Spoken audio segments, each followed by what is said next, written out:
అందరికీ Sabbath shalom. ఆ పరమ తండ్రి మనల్ని మరి యొక్క సబ్బాత్ దినంలో ప్రవేశింపజేసి ఆయన సన్నిధిలో సంతోషించి ఉత్సాహంతో సంతోషంతో ఆయన సన్నిధిలో పాటలు పాడుకునే భాగ్యము, ఆరాధించే భాగ్యం ఇచ్చాడు. ఆ పరమ తండ్రి చేసిన మేలును బట్టి ఎంత స్తుతించినను, వేణోళ్ళు కొనియాడినను ఇంకా మనం తక్కువ వారమే. ముఖ్యంగా ఈ లోకములో కరోనా తెగులు ఏ విధంగా విజృంభిస్తుందో తెలుసు. ఎంతోమంది ఆ కరోనా తెగుల బారిన పడి హాస్పిటలైజ్ అయ్యారు, ఎంతోమంది నిద్రించారు, ఎంతోమంది కుటుంబాలలో వేదనలు, కుటుంబాలలో కన్నీళ్ళు, ఎన్నో కుటుంబాలు అతలాకుతలమైపోయాయి. కానీ పరమ తండ్రి కృపను బట్టి, పరమ తండ్రి యొక్క కనికరమును బట్టి మనం ఇద్దరం సజీవులకులో ఉండగలుగుతూ వచ్చాము. ఆయన స్తుతించగలుగుతూ వచ్చాము, ఆయన ఆరాధించగలుగుతూ వచ్చాము. మంచి ఆరోగ్యాలతో ఆయన సన్నిధిలో కూర్చుంటూ వచ్చాము. ఆ పరమ తండ్రి యొక్క కనికరము, పరమ తండ్రి కృప, ఆ పరమ తండ్రి యొక్క అనుగ్రహమును బట్టియే మనము ఈ స్థితిలో ఉన్నాము. ఈ యొక్క ఆరోగ్యమును పొందుకొని సజీవులకులో ఉండి ఆయన ఆరాధించగలుగుతున్నాం. అదంతా ఆయన యొక్క అనుగ్రహము, ఆయన కృప, ఆయన కృప మహదైశ్వర్యము మన మీద చూపిస్తున్నాడు. కాబట్టి మనం ఇంతవరకు కాపాడబడుతూ వచ్చాము. సమయంలో మనము పరిశుద్ధ గ్రంథంలో నుంచి ఒక మాట చదువుకుందాం, వాక్యములకు వెళదాము. కీర్తన గ్రంథము 3వ అధ్యాయము 8వ వచనము. కీర్తన గ్రంథము 3వ అధ్యాయము 8వ వచనము. రక్షణ యెహోవాది, నీ ప్రజల మీదికి నీ ఆశీర్వాదము వచ్చునుగాక. యెహోవా రక్షణ. సరే, మనము ప్రార్థన చేసుకుని మనం ముందుకు వెళదాం. ఒక మాట ప్రార్థన చేసుకుందాం. పరలోకందర మా తండ్రి, సర్వోన్నతుర, సర్వాధికారి, జీవాధిపతి, యెహోవా ఎలోహిం యెహోవా మహిమోన్నతుర, నిత్యగు తండ్రి, ఆశ్చర్యకరానికి స్తోత్రం చెల్లించుకుంటున్నాం. అయ్యా, ఈ సబ్బాతనమున నీ సన్నిధిలో మీరే మమ్మల్ని సమకూర్చి మీరు స్తుతించే భాగ్యము, ఆరాధించే భాగ్యము, గణపరిచే భాగ్యం మీరు మాకు అనుగ్రహించినందుకు స్తోత్రము తండ్రి. అయ్యా, ఈ సమయంలో తండ్రి చదవబడిన వాక్యము ద్వారా మీరు మాతో మాట్లాడండి, మమ్మల్ని సంధించండి, మమ్మల్ని బలపరచండి తండ్రి. నీ వాక్యమని తండ్రి జీవజలము చేత మీరే మమ్మల్ని తృప్తిపరచమని ప్రార్థిస్తున్నాం. అయ్యా, నిలబడకు నేను యోగ్యుని కాదు తండ్రి, నీ పరిశుద్ధాత్మ అభిషేకం దయచేయండి. నీ బూరగా, నీ సాధనగా, నీ పనిముట్టుగా ఆయన నన్ను వాడుకోమని ప్రార్థిస్తూ మీకే ఘనత, మహిమ, ప్రభావాలు చెల్లిస్తూ మారక్షకుడు, విమోచకుడు, నజరేయుడైన యెహోవా మెస్సియా అతి పరిశుద్ధమైన నామమున స్తుతించి ప్రార్థించి వేడుకొంచున్నాం తండ్రి, ఆమేన్. మనం చదువుకున్న వాక్య భాగము కీర్తన గ్రంథము 3వ అధ్యాయము 8వ వచనములో. రక్షణ యెహోవాది. ఆ పరమ తండ్రి యొక్క అత్యున్నతమైన గుణము రక్షించేవాడు. రక్షణ ఆయనది. కాబట్టి ఇక్కడ కీర్తనకారుడు అంటున్నాడు, అయ్యా, ఈ లోకంలో నన్ను బాధించువారు, నన్ను దూషించువారు, నన్ను హేళన చేయువారు ఏమంటున్నారంటే, ఆ సర్వశక్తిని వల్ల, ఆయన విశ్వసించిన సర్వశక్తిని వల్ల వానికి రక్షణ ఏమీ దొరకదు, వానికి రక్షణ ఏమీ కలగదు, వాడికి ఏమాత్రము రక్షణ దొరకదని నన్ను గూర్చు చెబుతున్నవారు అనేకులు ఉన్నారయ్యా. కానీ అయ్యా, నీవే నా ఆధారము, నీవే నా కేడము, నీవే నా యొక్క తలను ఎత్తేవాడవు నీవే. ఎందుకంటే రక్షణ నీది కాబట్టి, రక్షించేవాడు నీవే కాబట్టి, నీవు తప్ప రక్షించేవారు ఎవరు లేరు కాబట్టి నా తలను ఎత్తుగా చేసి నా తలను ఎత్తించువాడవు నీవేనయ్యా. నన్ను ఏమాత్రం సిగ్గుపరచువాడో నీవు కాదు తండ్రి, నా అతిశయాస్పదము నీవే తండ్రి అని భక్తుడు ఇందులో రాసు వస్తుంటున్నాడు. ఎందుకు అంటే ఆ పరమ తండ్రి మన పితరులతో నడిచిన విధానమంతా, మన పితరులతో ఆయన ఏ విధంగా ఉన్నాడంతా కూడా ఈ భక్తుడు బాల్యదల నుంచే విన్నాడు. విని మాట అంటూ వస్తుంటున్నాడు సుమా. ఆయనను కూడా పరమ తండ్రి ఏ విధంగా రక్షించాడో ఈ గ్రంథంలో, కీర్తన గ్రంథంలో చాలా చోట రాయించి పెట్టాడు. కాబట్టి కొన్ని మాటలు మనము చూసుకుంటే ఆ పరిశుద్ధ గ్రంథంలో ఈ భక్తుడైన దావీదు కొన్ని మాటలు తనకు ఏ విధంగా ఆ రక్షణను బట్టి ఆనందం కలుగుతుందో, సంతోషం కలుగుతుందో రాస్తున్న కొన్ని మాటలు మనం చదువుకుని మనం ముందుకు వెళదాం. కీర్తన గ్రంథం 20వ అధ్యాయములో, కీర్తన గ్రంథం 20వ అధ్యాయము 5వ వచనములో ఒక మాట అంటూ వస్తుంటున్నాడు. కీర్తన గ్రంథం 20వ అధ్యాయం 5వ వచనములో, యెహోవా నీ రక్షణను బట్టి మేము జయోత్సాహము చేయుచున్నాము. మా ఎలోహిం నామమును బట్టి మా ధ్వజము ఎత్తుచున్నాము. నీ ప్రార్థనలన్నీయు యెహోవా సఫలపరచును గాక. యెహోవా తన అభిషక్తుని రక్షించునని నాకిప్పుడు తెలియను. రక్షణార్థమైన తన దక్షిణ హస్తబలము చూపును. చాలండి. యెహోవా నీ రక్షణను బట్టి మేము జయోత్సాహం చేయుచున్నాము. భక్తుడు ఆయన ఇచ్చిన రక్షణను బట్టి, ఆ రక్షణకర్త అయిన యెహోవాను బట్టి ఏం చేస్తున్నాడంటే జయోత్సాహం చేయించున్నాడు. ఎందుకు అంటే ఆ పరమతని రక్షణ బట్టి ఈయన అనేకమైన దేశాలను జయిస్తూ వచ్చాడు. ఈయనకు జయం కలుగుతూ వచ్చింది. కాబట్టి అయ్యా నిన్ను బట్టే, నీ రక్షణ బట్టే మేము జయోత్సవం చేయుచున్నాము. నీ నామును బట్టి, మా ఎలోహిం నామును బట్టి మా ధ్వజం ఎత్తుచున్నాము. కాబట్టి అందుకే ఆయన అంటున్నాడు, నా రక్షణ ఆయనదే, నేను పొందుకున్న రక్షణ ఆ యెహోవాదే. కాబట్టి ఆయన ఇచ్చిన రక్షణ బట్టి నేను జయోత్సవం చేయుచున్నాము. కాబట్టి ఈ దినమున ఆయన రక్షణ పొందుకున్న ప్రజలారా, ఆయన రక్తంతో కడగబడిన పరిశుద్ధులారా, ఆయన మీకు ఇచ్చిన రక్షణ బట్టి మీరు జయోత్సవం చేసే స్థితిలో ఉన్నారా? జయగీతములు పాడే స్థితిలో ఉన్నారా? జయోత్సవంతో ఆయన నామమును బట్టి ఆయన ధ్వజం ఎత్తే విధానంలో ఉన్నారా? నా రక్షణకర్త అయిన యెహోవాను నేను స్తుతించేదను అని భక్తుడు చాలా కీర్తనలో అంటున్నాడు. ఎందుకంటే రక్షణ ఆయనది. ఆయన ఇచ్చిన రక్షణ బట్టి ఆయన అనేకమైన దేశాలను జయిస్తూ వెళుతున్నాడు, అనేక రాజులను ఓడిస్తూ వస్తున్నాడు, ఆయనకు క్షేమం కలుగుతూ వచ్చింది, ఆయన గొప్ప విజయమును పొందుకుంటూ వచ్చాడు. అందుకే ఆ రక్షణను బట్టే జయోత్సవం చేయుచున్నాడు సుమా, ఆయన బలాన్ని బట్టి కాదు. కాబట్టి ఆ జయోత్సాహం చేయించిన ఆ యెహోవాను ఎంతగానో ఆరాధిస్తూ ఆయన ఏమంటున్నాడంటే ఈ చక్కటి మాట అంటూ వస్తున్నాడు, రక్షణార్థమైన తన దక్షిణ హస్తబలము చూపును. రక్షణార్థమైన తన దక్షిణ హస్తబలము చూపును. తన అభిషక్తుని రక్షించునని నాకు ఇప్పుడు తెలియను. తన అభిషక్తుని పరమ తండ్రి రక్షించేవాడు. కాబట్టి ఆయన యొక్క హస్తము దక్షిణ హస్తబలము. దేంటిదట? అది రక్షణార్థమైనదట. ఆయన హస్తబలము రక్షణార్థము. ఆయన ఒక్కసారి తన హస్తము చాపాడు అంటే అది రక్షించడానికి కొరకే. ఆయన దక్షిణ హస్తము చాపుతున్నాడంటే అది రక్షణనివ్వడానికి కొరకే. అందుకే ఆయన రాస్తున్నాడు, ఆయన రక్షణార్థమైన దక్షిణ హస్తబలము చూపును నా మీద. ఎందుకంటే ఆయన అభిషేకించుకున్నాడు కదా నన్ను. ఆయన అభిషేకం నా మీద నిలిచిన్నది కదా. ఆయన చేత అభిషేకింపబడ్డాను కదా. ఆయన అభిషేక్తుణ్ణి ఆయన రక్షించునని నాకు తెలియను. కాబట్టి ఆయన హస్తము నాకు తోడుగా ఉండి నన్ను రక్షించును.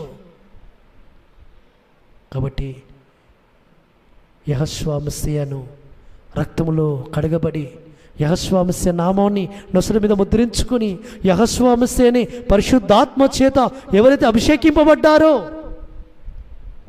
ఆ అభిషేకము ఎవరి మీద నిలిచిందో, ఆ అభిషేకమును ఎవరైతే నిలుపుకుంటున్నారో వారికి ఆయన రక్షణార్థమైన దక్షిణాస్తబలము తోడుగా ఉండి వారిని కాపాడుతుంది. ఆయన దక్షిణార్థమైన హస్తబలము చూపి వారిని రక్షిస్తాడు ఆయన. కాబట్టి ఈ దినమున మనము ఆయన నామాన్ని బట్టి, ఆయన ఇచ్చే రక్షణ బట్టి జయోత్సవం చేయాల్సిన స్థితి మనము ఉండాలి, మనలో ఉండాలి సుమా. కాబట్టి ఆ రక్షణ ఎంత గొప్ప రక్షణ. కాబట్టి మన పితరులను ఏ విధంగా రక్షించాడో పరమ తండ్రి, మన పితరులతో ఏ విధంగా నడిచాడు. కొన్ని మాటలు మనం చూసుకుంటే మన యొక్క రక్షణ ఎంత గొప్పదో మనం ఒకసారి మనకు అర్థమవుతుంది సుమా. ఆ పరమ తండ్రి మన పితరులను ఏ విధంగా నడిపించాడు. ఒకసారి నిర్గమకాండంలోకి వెళదాం. 14వ అధ్యాయంలో, నిర్గమకాండము 14వ అధ్యాయంలో మన పితరులను, ఇజ్రాయేలును ఐగుప్తులో నుంచి విడిపించి ఆ యొక్క అరణ్య మార్గం నడుస్తున్నప్పుడు ఎర్ర సముద్రం ఎదురైనప్పుడు, ఎర్ర సముద్రం దగ్గరికి వచ్చినప్పుడు నిర్గమకాండం 14వ అధ్యాయం 13వ వచనంలో కనబడుతున్న మాట, అందుకు మోషే భయపడకుడి, యెహోవా మీకు నేడు కలుగజేయు రక్షణను మీరు ఊరక నిల్చుండి చూడుడి. మీరు నేడు చూచిన ఐగుప్తీయులను ఇక మీదట మరి ఎన్నడూ చూడరు. చూడండి, ఇజ్రాయెల్ అందరూ భయపడిపోతూ వచ్చారు. ఫరో తన శ్రేష్టమైన రథాలను 600 రథాలను వెంటబెట్టుకొని, ఆ గుర్రాలను వెంటబెట్టుకొని ఆయన వస్తున్నప్పుడు ఇజ్రాయేలు ఫరో సైన్యమును చూచి భయపడిపోయి మోషేతో అంటున్నారు, అయ్యా మాకు ఐగుప్తులో సమాధులు లేవని ఈ అరణ్యంలో మేము చనిపోవడానికి మమ్మల్ని తీసుకొని వచ్చావా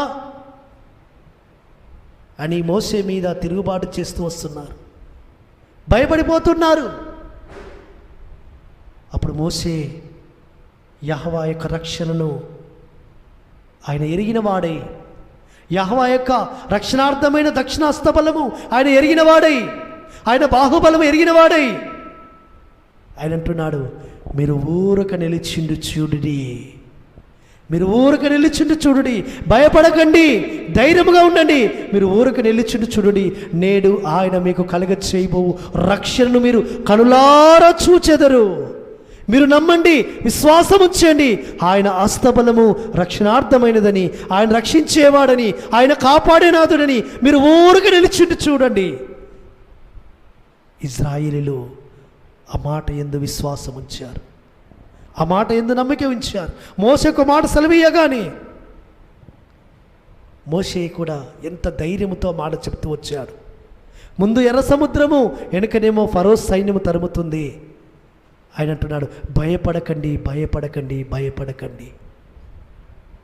కాబట్టి యెహోవా జనమా, ఆయన పరిశుద్ధమైన రక్తంలో కడగబడిన జనమా, నేడు మనకు పరిస్థితులు కూడా ఆ విధంగానే ఉండొచ్చు. ముందు ఎర్ర సముద్రం వలె, వెనుక ఫరో సైన్యము తరుముతున్నట్టుగా అనేకమైన శ్రమలు మనల్ని ఆవరించి ఉండొచ్చు. ముందేమో ఏదో విధమైన కష్టం మన మీద ఉండొచ్చు. ఆయన యొక్క రక్షణార్థమైన దక్షిణ హస్తబలము నువ్వు గుర్తెరుగుతున్నావా? యెహోవా రక్షణను నువ్వు గుర్తెరిగినావా? యెహోవా రక్షించేవాడని నువ్వు గుర్తెరుగుతున్నావా? యెహోవా రక్షణ నువ్వు గుర్తెరుగుతున్నావా? రక్షణ యెహోవాదని నువ్వు తెలుసుకున్నావా? లేదా మర్చిపోతున్నావా? మర్చిపోకూడదని ఒకసారి మరోసారి నీకు జ్ఞాపకం చేయడానికి కొరకు పరమ తండ్రి ఈ వాక్య భాగము నీ ముందుకు తీసుకుని వచ్చాడు. ఇజ్రాయేలును పరమ తండ్రి ఎర్ర సముద్రం దగ్గర నిలబెట్టి వారిని ఏ విధంగా రక్షించాడు, ఏ విధంగా కాపాడాడు. మోషే అంటున్నాడు, మీరు ఊరక నిలిచిండి చూడండి, యెహోవా అనుగ్రహించబోయే రక్షణను కనులారా మీరు చూడండి అంటున్నాడు. కాబట్టి వారు చూస్తూ వచ్చారు. ఎర్ర సముద్రం 2 పాయలుగా చీల్చబడింది. 6 నెలలు వారు నడిచారు. వారిని పరమ తండ్రి ఏ విధంగా నడిపించాడట? ఏ విధంగా నడిపించంటే 6 నెలల వరకు వారు నడిచినప్పుడు ఆ యొక్క ఫరో సైన్యమంతా కూడా ఎర్ర సముద్రంలో మునిగిపోయినప్పుడు ఇజ్రాయేలు చూచి యెహోవాకు భయపడి యెహోవా యందును మోషే యందును నమ్మిక ఉంచారట. యెహోవాకు భయపడి, యెహోవా ఇంత గొప్ప భయంకరుడా, ఇంత రక్షణ అనుగ్రహించేవాడా, వారి కనులకు కూడా అందని విధానంలో, వారి ఊహకందని అందని విధానంలో, వారి యొక్క ఆ హృదయాలకు ఏమాత్రము కూడా గోచరము కాని విధానములో పరమతండ్రి వారు రక్షించి వారిని కాపాడి అద్దరికి చేర్చిన విధానము చూచి ఇజ్రాయేలు ఏమవుతున్నారంటే భయపడి యెహోవా యందును మోషే యందును నమ్మిక ఉంచిరి అని ఈ అధ్యాయం చివరిలో కనబడుతూ వస్తుంది సుమా.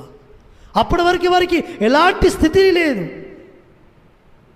కాబట్టి యెహోవా రక్షణను వారు చూడగానే ఆయన యందు నమ్మిక ఉంచారు సుమా. కాబట్టి పరిశుద్ధమైన ప్రజలారా, యెహోవా రక్షణను నేను మనకు కూడా అనుగ్రహించడానికి బయలుదేరుచున్నాడు. యెహోవా యొక్క రక్షణ మనకు కూడా ఇవ్వడానికి కొరకు బయలుదేరుచున్నాడు సుమా. అందుకే ఆయన ఒక మాట అంటూ వస్తుంటున్నాడు. యెషయా గ్రంథము 51వ అధ్యాయము 6వ వచనములో, యెషయా గ్రంథము 51వ అధ్యాయము 6వ వచనములో ఒక మాట రాసి వస్తుంటున్నాడు.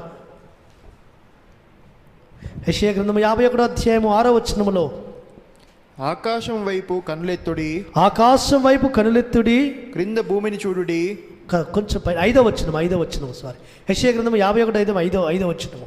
నేను ఏర్పరచున్న నీతి, నేను ఏర్పరచున్న నీతి సమీపముగా ఉన్నది, నేను కలుగజేయు రక్షణ బయలుదేరుచున్నది. చూడండి, నేను ఏర్పరచు నీతి సమీపముగా ఉన్నది, నేను కలగచేయు రక్షణ బయలుదేరుచున్నది.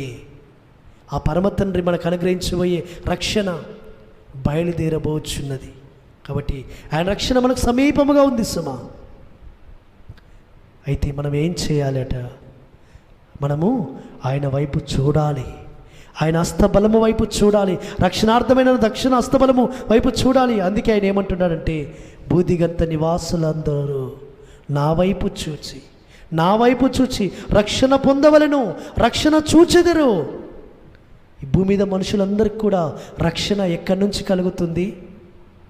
రక్షణ ఎక్కడి నుంచి కలుగుతుంది అంటే భూమి ఆకాశం కలుగజేసిన యెహోవా వల్లే రక్షణ, కానీ ఎవరి వలన రక్షణ లేదు సుమా. అందుకే ఆయన ఏమంటున్నాడంటే, భూదిగంత నివాసులారా నా వైపు చూచి రక్షణను పొందుడి అని పిలుస్తూ వస్తుంటున్నాడు మన సర్వోన్నతుడు.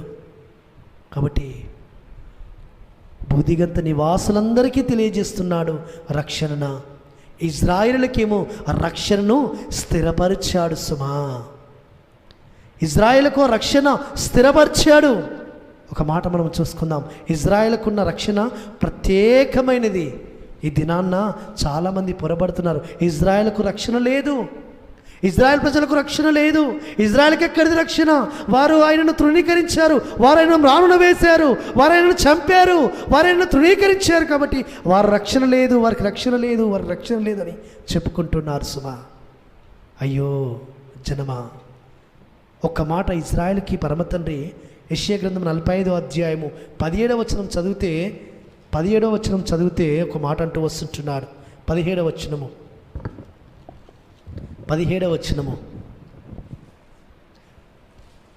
యెషయా గ్రంథము 45వ అధ్యాయము 17వ వచనము. యెహోవా వలన ఇజ్రాయేలు నిత్యమైన రక్షణ పొంది ఉన్నది. మీరు ఎన్నటెన్నటికి సిగ్గుపడకయు విస్మయముందకయు నుందురు. చూడండి, పరమ తండ్రి నీకు స్తోత్రములు, హల్లెలూయా. ఇజ్రాయేలు నిత్యమైన రక్షణ పొంది ఉన్నది. ఇజ్రాయేలుకి నిత్యమైన రక్షణ దాచించబడింది సుమా, వారికి భద్రపరచబడింది సుమా. వారు ఎన్నటికి సిగ్గునందక, వారు విస్మయమందక ఇందురు. కాబట్టి ఇజ్రాయేలుకు రక్షణ లేదని చెబుతున్న సహోదరులారా, ఒకసారి లేఖనాలు మీరు పరీక్షించండి. లేఖనాలలో ఆయన యొక్క రక్షణ, ఇజ్రాయేలుకు నిత్య రక్షణ వారి కొరకు దాచించబడిందని పరమ తండ్రి స్థిరపరిచాడు సుమా. నిత్యమైన రక్షణ పొంది ఉన్నది ఇజ్రాయేలు. వారెన్నటికి సిగ్గుపడకయు విస్మయమందకయునందరు. వారెన్నడూ సిగ్గుపడరు సుమా, వారెన్నడూ విస్మయమందరు సుమా. ఎన్నడెన్నడూ కూడా ఇది తరతరములకు వారికి రక్షణ స్థిరపరచబడింది సుమా. ఇదే అధ్యాయంలో ఒక మాట అంటున్నాడు.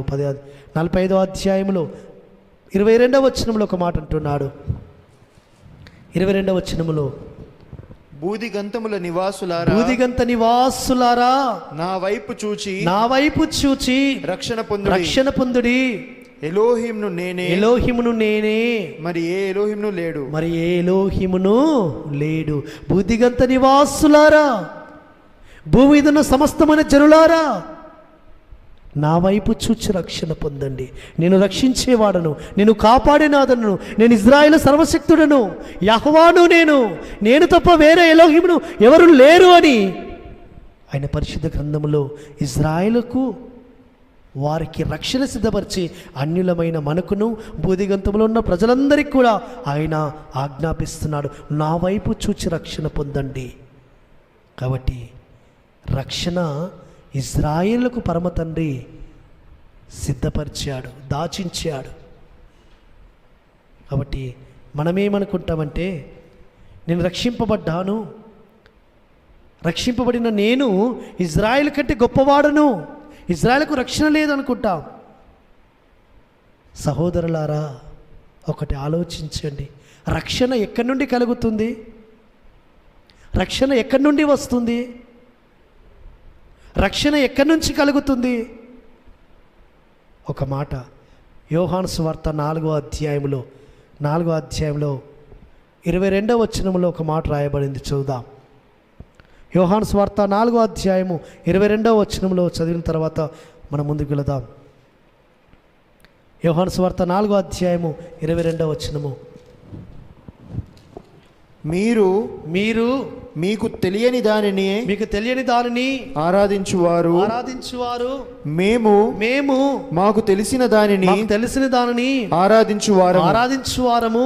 రక్షణ యూదులలో నుండియే కలుగుచున్నది. చాలండి, రక్షణ యూదుల్లో నుండియే కలుగుచున్నది. పరమ తండ్రికి స్తోత్రములు, హల్లెలూయా. రక్షణ యూదుల్లో నుంచే బయలుదేరుతుంది. ఆ యూదా గోత్రం నుంచి వచ్చిన యెహోషువ మెస్సియా ద్వారానే రక్షణ. ప్రియమైన సహోదరుడా, రోమన్ల ద్వారా నుంచి కాదు రక్షణ. రోమన్ల ద్వారా పెట్టబడిన, రోమన్ల ద్వారా స్థిరపరచబడిన, రోమన్ల ద్వారా ఆజ్ఞాపింపబడిన నామములో కాదు రక్షణ. యూదా గోత్రము సింహమైన, యూదుల్లో నుంచి వచ్చిన, యూదా గోత్రపు చిగురు అయిన యెహోషువ మెస్సియా ద్వారానే రక్షణ అని పరిశుద్ధ గ్రంథము స్పష్టంగా మనకు బయలుపరుస్తుంది సుమా. కాబట్టి యూదా నుంచి రక్షణ. యూదా అనగా యెహోవాను స్తుతించేవారు. యూదులు అంటే యెహోవాను స్తుతించేవారు. యహూదీయులు యెహోవాను స్తుతించేవారు. ఎవరైతే యెహోవాను స్తుతిస్తుంటారో వారికి రక్షణను పరమతండ్రి సిద్ధపరిచి పెట్టాడు సుమా. ఎవరైతే యెహోవాను ఆరాధిస్తుంటారో వారు రక్షణను పొందుకుంటారు సుమా. కాబట్టి స్తుతియాగం అర్పించువాడు నన్ను మహిమపరచుచున్నాడు, రక్షణ పొందుకోవడానికి కొరకు వాడు మార్గమును సిద్ధపరచుకుంటున్నాడని కీర్తన గ్రంథంలో మాట రాయబడింది సుమా. కాబట్టి ఎవరైతే యెహోవాను ఆరాధిస్తుంటారో, స్తుతిస్తుంటారో, యెహోవా నీవే నా ఆశ్రయము, నీవే నా కొండ, నీవే నా కోట, నీవే నా బలము, నీవే నా ఆధారం అని ఎవరైతే ఆయనను ఆరాధిస్తుంటారో, గణపరుస్తుంటారో, ఆయన విశ్వాసం ఉంచి ఆయన ఆశ్రయిస్తుంటారో వారికి ఆయన రక్షణను అనుగ్రహించేవాడు సుమా. కాబట్టి అందుకే యూదాలో నుంచి రక్షణ, యూదా గోత్రపు చిగురు అయినా ఆ యొక్క యెహోషువ మెస్సియా, దావీదు చిగురు అయిన యెహోషువ మెస్సియాలో నుంచి రక్షణ. అందుకే ఆది అపోస్తలులు ఈ మాట ఊరికి అనలేదు సుమా. అపోస్తలుల కార్యం 4వ అధ్యాయంలో 12వ వచనంలో చక్కగా వారు రాయించి పెట్టారు, ఆకాశమందు మనుషుల్లో ఇవ్వబడిన ఏ నామమున రక్షణ పొందలేము, కానీ ఏ నామమున మనం రక్షణ పొందాలట? యెహోషువ మెస్సియా నామములోనే మనము రక్షణ పొందవలెను. యెహోషువ మెస్సియా నామమునే మనము రక్షణ పొందవలను, కానీ ఆకాశము కింద ఇయ్యబడిన ఏ నామమును రక్షణ పొందలేమని అపోస్తలులు ప్రకటించారు సుమా. సహోదరులారా ఆలోచించండి అని, సహోదరులారా ఆలోచించండి అని మిమ్మల్ని ప్రేమాపూర్వకంగా కోరుతూ వస్తుంటున్నాం. ఒక్కసారి ఆలోచించండి, రక్షణ ఏ నామములో స్థిరపరచబడింది, ఏ నామంలో రక్షణ? కాబట్టి అందుకే నా రక్షణ బయలుదేరి ఉన్నది. మనం చదువుకున్న వాక్యము యెషయా 51:6. కడవరి కాలంలో ఉన్నాము, అంత్య దినాలలో ఉన్నాము, ఆయన రాకడ గుర్తులు నెరవేర్చబడుతున్న దినాల్లో ఉన్నాము. ఇంకా ఎంతకాలము రక్షణ లేక, మనము రక్షింపబడలేక ఇంకా ఎంతకాలం మనము ఉందాము? రక్షణ కలిగిన నామము యెహోవా మెస్సియా నామము అని ప్రకటిస్తున్నాము సుమా. కాబట్టి ఆలోచించండి ప్రియమైన సహోదరులారా, ప్రేమపూర్వకంగా మీకు మరోసారి విజ్ఞప్తి చేసి వస్తుంటున్నాం. కాబట్టి రక్షింపబడినమైన మనము ఏమని గ్రహించాలి సహోదరులారా? నేను రక్షింపబడ్డాను, ఇజ్రాయెల్కు రక్షణ లేదని చెప్పుకుంటున్న సహోదరులారా, ఇజ్రాయెల్కు నిత్యమైన రక్షణ స్థిరపరచబడింది. అపోస్తలుడైన పౌలు కూడా రోమిలకు రాసిన పత్రికలో ఒక మాట రాసి వస్తుంటున్నాడు. రోమిలకు రాసిన పత్రిక 11వ అధ్యాయము 12వ వచనం మనం చదువుకొని, రోమిలకు రాసిన పత్రిక 11వ అధ్యాయము 12వ వచనములో, వారికి రోషం పుట్టించుటకై వారి తొట్టుపాటు వలన అన్యజనులకు రక్షణ కలిగెను. వారి తొట్టుపాటు లోకమునకు ఐశ్వర్యమును వారి క్షీణదశ అన్యజనులకు ఐశ్వర్యము అయిన ఎడల వారి పరిపూర్ణత ఎంత ఎక్కువగా ఐశ్వర్యకరమగును. చాలండి. ఇజ్రాయెల్కు రక్షణ లేదని అనుకుంటున్నావేమో, ఇజ్రాయెలుకు రక్షణ, నిత్యమైన రక్షణ నియమింపబడినది. ఒక దినం వారి కొరకు నియమించబడింది, ఒక దినం వారి కొరకు ప్రత్యేకింపబడింది. అది చివరి ప్రాయశ్చిత్తార్థ దినము. చివరి ప్రాయశ్చిత్తార్థ దినమున వారందరూ కూడా వారు మ్రానున వేసిన ఆ మెస్సయ్యను చూచి, మ్రానున వేలాడదీయబడిన ఆ మెస్సయ్యను చూచి, ఆ మెస్సయ్య తిరిగి ఆయనే ఈ భూమి మీదకి రాబోతుంటుంటే వారు చూచి రొమ్ములు కొట్టుకుంటూ ఏడవబోతున్నారు సుమా. వారు అంగలార్చబోతున్నారు సుమా. ఒక జ్యేష్ఠ కుమారుడు చనిపోతే, ఏకైక కుమారుడు చనిపోతే తల్లిదండ్రులు ఏ విధంగా ఏడుస్తారో, అంగలారుస్తారో, వారు ఏడవబోతున్నారు సుమా. అప్పుడు వారికి గొప్ప రక్షణ నియమించబడింది. అప్పటి వారికి తొట్టుపాటు, వారు తొట్టుపాడిన స్థితిలో వారిని పరమ తండ్రి ఉంచాడు సుమా. పరమ తండ్రి వారిని తొట్టుపడి చేశాడు. కాబట్టి వారిని తొట్టుపడి చేశాడు పరమ తండ్రి. ఇక్కడ అంటున్నాడు, వారి పడిపోయినట్లుగా తొట్టిలేరా, అట్లా రాదు. వారికి రోషం పుట్టించుటకే వారి యొక్క తొట్టుపాటు వలన అన్ని జనులకు రక్షణ కలిగిన. వారు తొట్టుపడ్డారు కాబట్టి అన్ని జనులను మనకు రక్షణ సుమా. పరమ తండ్రికి స్తోత్రములు. హల్లెలూయా. లేకంటే మనకు రక్షణ లేదు. అన్యులమైన మనకు రక్షణ లేదు. సహోదరుడా, సహోదరి, నీవు గర్విస్తున్నావేమో, ఇజ్రాయెల్కు రక్షణ లేదని గర్విస్తున్నావేమో. ఇజ్రాయెల్కు రక్షణ ఉన్నది. వారి తొట్టుపాటు వలన నీవు రక్షింపబడ్డావు. వారి యొక్క తొట్టుపాటు వలన రక్షింపబడిన నీకు ఇంత ఐశ్వర్యము కలిగితే, వారి క్షీణదశని నీకు ఐశ్వర్యముగా పరమ తండ్రి ఆ ఐశ్వర్యం నీకు అనుగ్రహిస్తే, వారి యొక్క పరిపూర్ణత, వారి యొక్క చేరిక, వారి యొక్క రక్షణ, వారు రక్షింపబడిన దినమున నీకు ఇంకా ఎంత గొప్ప ఐశ్వర్యము, ఇంకా నీకెంత గొప్పగా ఐశ్వర్యము. అందుకే వారి యొక్క గొప్ప రక్షణ, వారు పొందుకోబోయే ఆ రక్షణ మనకి ఇంకా ఉన్నతంగా, వారి పరిపూర్ణతలోనికి వారు వచ్చినప్పుడు, ఇజ్రాయేలు పరిపూర్ణతలోనికి వచ్చినప్పుడు, ఆ రక్షణలోనికి వచ్చినప్పుడు మన స్థితి ఇంకా గొప్ప స్థితిగా మనది ఉంటుంది సుమా. ఇప్పుడున్న స్థితి కంటే ఇంకా గొప్ప స్థితిలోనికి పరమతని మనం చేర్చబోతున్నాడు. అది మనం గుర్తెరగాల్సిన స్థితి.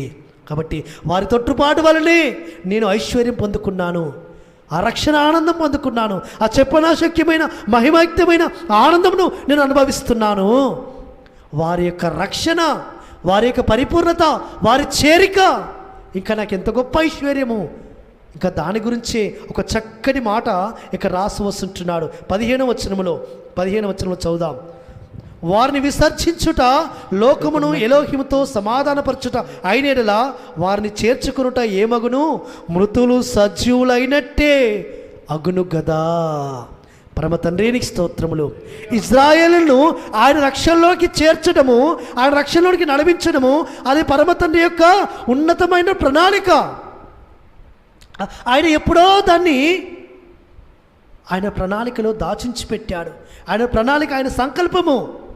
ఆ సంకల్పము నెరవేరినప్పుడు వారిని ఆయన రక్షలోకి నడిపించినప్పుడు, ఆయన రక్షలోకి చేర్చుకున్నప్పుడు ఒక మృతుడు సజీవుడిగా లేచినట్టేనట.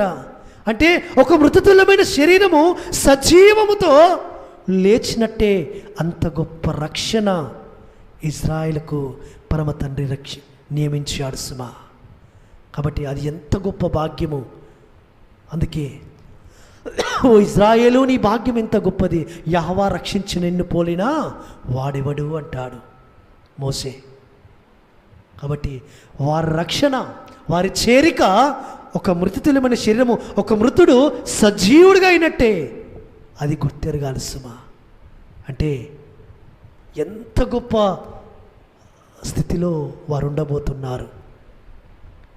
కాబట్టి వారి చేరిక ఆ స్థితిలో ఉన్నప్పుడు వారి పరిపూర్ణత మనకింకా గొప్ప ఐశ్వర్యము అని మనము భావించి అతిశయించాల్సిన అవసరత ఎంతైనా ఉంది సుమా. కాబట్టి మనం ఎవరిని బట్టి అతిశయించాలి? యెహోవాను బట్టి అతిశయించాలి.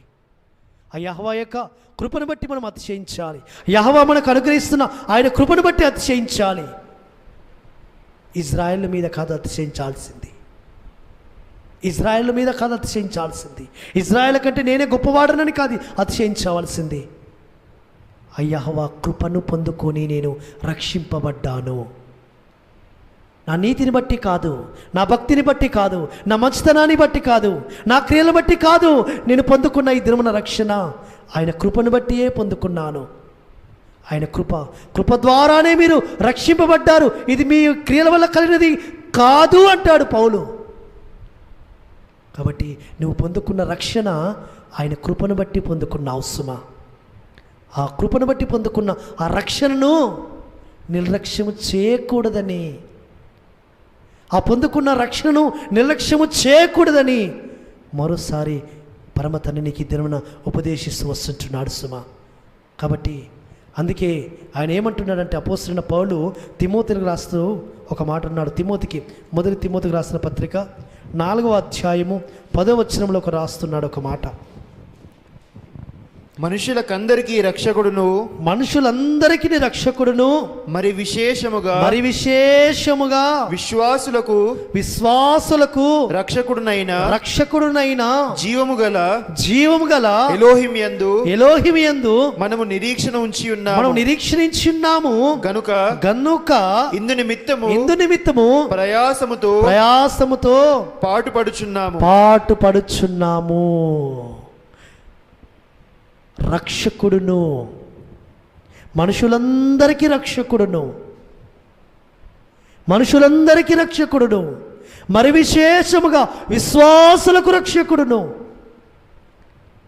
మన యెహోవా మెస్సియా.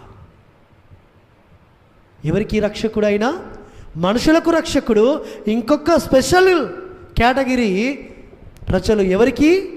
విశ్వాసులకి రక్షకుడు. విశ్వాసం ఉంచిన వారికి, ఆయన యందు నమ్మిక ఉంచిన వారికి, ఆయన ఆశ్రయించిన వారికి, ఆయనను శరణుజొచ్చిన వారికి, ఆయనను ఆరాధిస్తున్న వారికి, ఆయనను గణపరుస్తున్న వారికి, ఆయన మహిమపరుస్తున్న వారికి, నిత్యము ఆయనను సేవిస్తున్న వారికి ఆయన రక్షకుడు సుమా. ఓన్లీ విశ్వాసం వస్తే సరిపోదు, నేను విశ్వాసునని చెప్పుకుంటే సరిపోదు. నిరంతరము ఆయన ఇచ్చిన మార్గములలో నడవాలి, ఆయన ఇచ్చిన ఆజ్ఞలలో నడవాలి, ఆయన ఇచ్చిన కట్టడలలో నడవాలి, ఆయన యందు విశ్వాసం ఉంచాలి, ఆయన సేవించాలి, ఆయన ఆరాధించాలి, ఆయన గణపరచాలి, ఆయన మహేపరచాలి, ఆయన పోలికలోనికి మార్చబడుతూ ఉండాలి. అప్పుడు నీవు విశ్వాసం అని పిలువబడతావు. లేదు నేను యెహోవా నామములో బాప్టిజం పొందుకున్నాను, రక్షణ నాకు వచ్చింది అని భ్రమలో ఉన్నావేమో సుమా. కాబట్టి ప్రయాసపడాలట. రాయబడుతున్న మాట. ప్రయాసముతో పాటుపడుచున్నాము, ఇందు నిమిత్తము నిరీక్షణ ఉంచుచున్నాము. నిరీక్షణ ఉంచాలి. నిరీక్షణ, అవును, ఆ శ్రమ దినమున, ఆ అంత్య దినమున, ఆ కడవరి దినమున ఆయన ఉగ్రత భూమి మీద కుమ్మరింపబడుతున్నప్పుడు, ఆయన భూమి మీదకి రాబోతున్నప్పుడు ఆయనను కాపాడుతాడు, ఆయన నన్ను రక్షిస్తాడు, ఆయనను భద్రపరుస్తాడు, ఆయన యొక్క పర్ణశాలను నన్ను దాస్తాడు అని నిరీక్షణ ఉంచాలి. ఆయన రాకడ ఆలస్యమైతే, నేను నిద్రిస్తే, నేను సమాధులకి వెళ్ళిపోతే ఆయన నన్ను తిరిగి లేపుతాడు సజీవుడిగా. ఆయన నిరీక్షణతో మనం ఈ లోకంలో మన విశ్వాసాన్ని కాపాడుకుంటూ ఆ విశ్వాస జీవిత యాత్రలో ప్రయాసపడాలి సుమా. ప్రయాసముతో పాటుపడుచున్నాము. ప్రయాసము. అందుకే ఆయన ఒక మాట అంటాడు, అంతం వరకు సహించిన వాడే రక్షింపబడును. అంతం వరకు సహించిన వాడే రక్షింపబడును. కాబట్టి ప్రియమైన సహోదరి సహోదరుడా, మార్కు సువార్త 13వ అధ్యాయం 13వ వచనంలో రాయబడిన ప్రకారముగా అంతము వరకు ఎవరైతే ఆయన రక్షణను కాపాడుకుంటారో, ఆయనకు భయపడతారో, ఆయన సేవిస్తారో, ఆయన గణపరుస్తారో, విశ్వాసాన్ని కాపాడుకుంటారో వారికి ఆయన రక్షకుడు, వారిని రక్షించుటకు సమర్థుడు. యెహోవా రక్షణార్థమైన ఆయన దక్షిణ హస్త బలము చాపి వారిని రక్షించును. కాబట్టి ఆయన యొక్క జనాంగముగా పిలువబడుతున్న నీవు రక్షణ పొందుకున్నావని స్థిరమైన నిశ్చయత కలిగి ఉంటే, ఒకటి ఆయన లేఖనాలు కనబడుతున్నాయి, ఆయన రక్షణ వస్త్రములు నాకు ధరింపజేసి ఉన్నాడు. శృంగారమైన పాగ ధరించుకున్నట్లు ఆయన నాకు రక్షణ వస్త్రములు ధరింపజేసి ఉన్నాడని నీకు నిశ్చయత కలిగితే, ఆ రక్షణ వస్త్రములను నిరంతరము ఆయన యొక్క రక్తములో ఉదుక్కుంటూ తెలుపు చేసుకుంటూ ఆ రక్షణ వస్త్రములు కాపాడుకోవాల్సిన బాధ్యత నీ మీద ఉంది సుమా. నిరంతరము అయ్యా, వారు ఎక్కడి నుంచి వచ్చారు? వారు ఆయన రక్తములో, ఆయన రక్తములో, ఆయన కార్చిన అమూల్యమైన రక్తములో వారి వస్త్రములు వదుక్కొని తెలుపు చేసుకునిరి. వారు మహాశ్రమల గుండా వచ్చిన వారు అని ప్రకటన గ్రంథములో గొప్ప ఆ యొక్క జనాంగం గురించి మాట్లాడుతూ ఉంది. మాట యోహానుతో దూత మాట్లాడుతూ, అయ్యా వారు ఎక్కడి నుంచి వచ్చారు? అయ్యా అది నీకే తెలియను, వారు మహాశ్రమల గుండి వచ్చారు. ఆయన రక్తములో వారి వస్త్రములు ఉదుక్కొని తెలుపు చేసుకొనిరి. నీ రక్షణ వస్త్రములు ఉదుక్కుంటున్నావా? నీ రక్షణను కాపాడుకుంటున్నావా? నీ రక్షణను నిశ్చయము చేసుకుంటున్నావా? నీ రక్షణను నిర్లక్ష్యము చేస్తున్నావా? కాబట్టి ఇంత గొప్ప రక్షణ నిర్లక్ష్యము చేసిన ఎలాగూ తప్పించుకుందాము? తప్పించుకోలేవు సుమా, తప్పించబడలేవు సుమా. నిన్ను తప్పించే నాదుడు ఎవరు లేరు. రక్షించే నాదుడు ఆయన ఒక్కడే.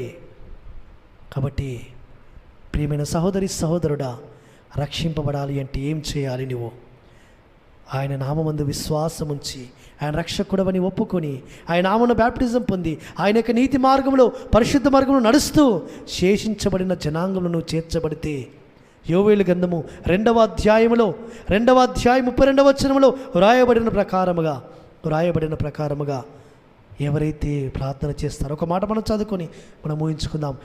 యోవేలు గ్రంథము 2వ అధ్యాయం 32వ వచనములో, యెహోవా సెలవిచ్చినట్లు సియోను కొండ మీదను యెరూషలేములోను తప్పించుకున్న వారందరూ శేషించిన వారిలో యెహోవా పిలుచువారు కనబడుదురు. ఆ దినమున యెహోవా నామమును బట్టి ఆయనకు ప్రార్థన చేయవారందరూ రక్షింపబడుదురు. పరమ తండ్రి నీకు స్తోత్రములు. హల్లెలూయా. ఎవరు రక్షింపబడుదురట? ఆ శేషించిన జనాంగంలో ఎవరైతే ఉంటారో, శేషించిన జనాంగంలో ఉండడానికి కొరకు యెహోవా ఎవరినైతే పిలుచుకుంటాడో, ఎవరినైతే ఏర్పరచుకుంటాడో, ఎవరినైతే ఆయన యొక్క మార్గంలో నడిపించుకుంటాడో, ఎవరైతే ఆయన యొక్క మహిమలో చేర్చబడడానికి కొరకు ఎత్తబడతారో ఆ సీయోను కొండ మీద నిలబడడానికి కొరకు, ఆ పరిశుద్ధ పర్వతమైన సీయోను కొండ మీద నిలబడడానికి కొరకు ఎవరైతే శేషించి జనాంగంలో ఉంటారో వారు యెహోవా నామాన్ని బట్టి ప్రార్థన చేస్తుండగా యెహోవా వారిని రక్షిస్తాడు సుమా. పరమ తండ్రికి స్తోత్రములు. హల్లెలూయా. శేషించబడిన జనాంగంలో ఉండడానికి కొరకు నువ్వు ప్రయాసపడుతున్నావా? లేదా అందరూ ఏ విధంగా వెళుతున్నారో నేను ఆ విధంగా వెళుతాను, అందరు ఏ విధంగా ఉన్నారో నేను ఆ విధంగా ఉంటాను, అందరి వలె కాదు సుమా. శేషము శేషము శేషము, కొద్దిమంది కొద్దిమంది కొద్దిమంది, అతి కొద్ది మంది. శేషం అంటే అతి కొద్ది మంది సుమా. కాబట్టి శేషింపబడిన జనాంగంలో ఉండడానికి కొరకు పిలువబడిన వారు, ఆ సీయోను కొండ మీద నిలబడడానికి కొరకు ప్రత్యేకింపబడిన వారు, వారు యెహోవా నామాన్ని బట్టి ప్రార్థన చేస్తుండగా వారు రక్షింపబడతారు సుమా. కాబట్టి ఆ చివరి రక్షణ, ఆ కడవరి రక్షణ వారికి. కాబట్టి అంత్య దినాలలో ఆ రక్షణ పొందుకోవడానికి నువ్వు సిద్ధంగా ఉంటే, యెహోవా అనుగ్రహించబోయే ఆ రక్షణ నువ్వు పొందుకొని ఆయన మహిమ రాజ్యంలో నువ్వు చేరాలి అంటే యెహోవామిస్య నామమునే రక్షణ. యెహోవా రక్షణ అనగా యెహోవా, యెహోవాయే రక్షణ, యెహోవా. కాబట్టి అయ్యా యెహోవా అంటే వేరే నామం ఏదో అనుకుంటున్నావేమో. కాబట్టి యెహోవాయే రక్షణ, యెహోవా మెస్సయ్య నామమునే మనం రక్షింపబడాలి. కానీ ఏ నామమున మనకు రక్షణ లేదు. కాబట్టి పరిశుద్ధులందరికీ మరొకసారి ఉపదేశింపబడుతున్న ఈ రక్షణను పరమ తండ్రి సమీపముగా ఉంచాడు సుమా. నా రక్షణ బయలుదేరుచున్నది. కాబట్టి ఈ లోకములో ఏ విధంగా నీవు నీ రక్షణ నిశ్చయం చేసుకుంటున్నావు, ఏ విధంగా నీ రక్షణను నువ్వు కాపాడుకుంటున్నావు. కాబట్టి ఆ రక్షణ వస్త్రమును ధరించుకుని ఆయనను ఎదుర్కోవడానికి కొరకు సిద్ధముగా ఉండు సుమా. కాబట్టి యెహోవా రక్షణ ఈ దినమున ప్రకటింపబడుతున్న రక్షణను పొందుకొని ఆయన రక్తంలో కడగబడి ఆయన రక్తంలో ఆయన నీ రక్షణ వస్త్రములు తెలుపు చేసుకొని ఆయన ఎదుట సిగ్గుపడలేని ముఖముగా ఆ యొక్క మహిమలో చేర్చబడానికి కొరకు ఆయన ఎదుర్కోవడానికి సిద్ధముగా ఉండు. ఆ విధంగా పరమ తండ్రి ఆ యెహోవా నీకు సహాయం చేయునుగాక. ఆయన నిత్యమైన రక్షణ, ఆయన కడవరి రక్షణ, చివరి దినాల్లో అంత్యమయ్యే రక్షణ ఆయన నీకు కలగజేసి నిన్ను తన మహిమ ఎదుట నిలబెట్టుకునుగాక. పరమ తండ్రి ఈ వాక్యాన్ని మన వెనుకలో దీవించునుగాక. ఆమేన్.